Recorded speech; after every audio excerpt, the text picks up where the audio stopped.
Greetings everyone, today I want to discuss Pikmin 4. What about Pikmin 4? Did you not read the title of the video? I am deathly afraid of titles. So, what happened to it? We all know the story of Pikmin 4 is one of the most important things we learned in school after all, but if your school's curriculum is behind the time, then I will gladly explain the circumstances. In an interview in 2015, Mr. Miyamoto stated that Pikmin 4 was very close to completion. Fast forward to today?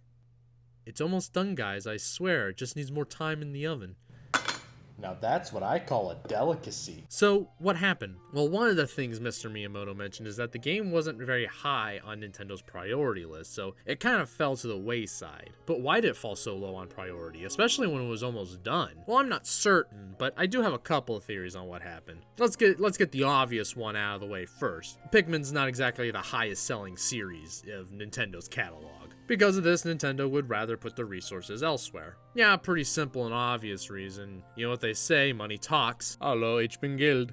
What? On the bright side though, Pikmin 3 Deluxe did go on to be the best-selling Pikmin game at 2 million copies. Not the most mind-blowing number, but it's something. So maybe this will help, get Pikmin back on track in terms of priority. The other reason, and the more bigger reason in my opinion, is that I think Mr. Miyamoto might have gotten way too busy with other projects. When he said it fell low on the priority list, I don't think he just meant for Nintendo. You see, in 2015, that was around the time Nintendo wanted to expand into other media, and that's why they teamed up with Universal to make Nintendo Land and the Mario movie. And we know that Mr. Miyamoto is very heavily involved with both of those. And I imagine it took a large chunk of his focus leaving Pikmin 4 to be shelved. Now, of course, Mr. Miyamoto isn't the director of these games, but he's still very heavily involved in the production. So the fact that without him around, it probably wouldn't progress. Another thing is that not only was his attention dragged away around this time, but in 2015 he was also promoted to Creative Fellow, which means he's not as heavily as involved in productions of games as he once was, and I think that goes for Pikmin as well. So combine that with the fact of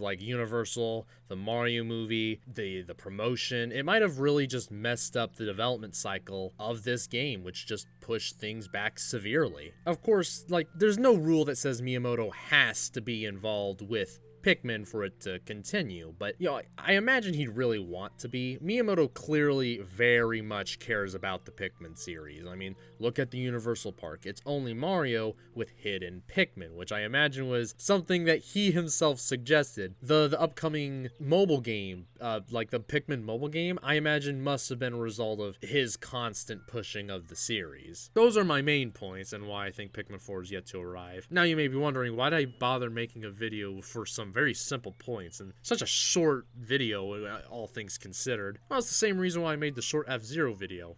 I don't really see people bring these points up. It's usually just a simple Nintendo doesn't care, and while that may be true, it's almost always more complicated than just that. Especially when you have one of Nintendo's most highest profile employees who deeply cares about the franchise and probably tries to push it every opportunity he may get. We do have that mobile phone Pikmin game that's supposed to come out this year, which is most likely a result from this said constant pushing. Or maybe Nintendo just doesn't care, I don't know. Well, that was that. I hope you enjoyed watching this, and I hope you have a great day.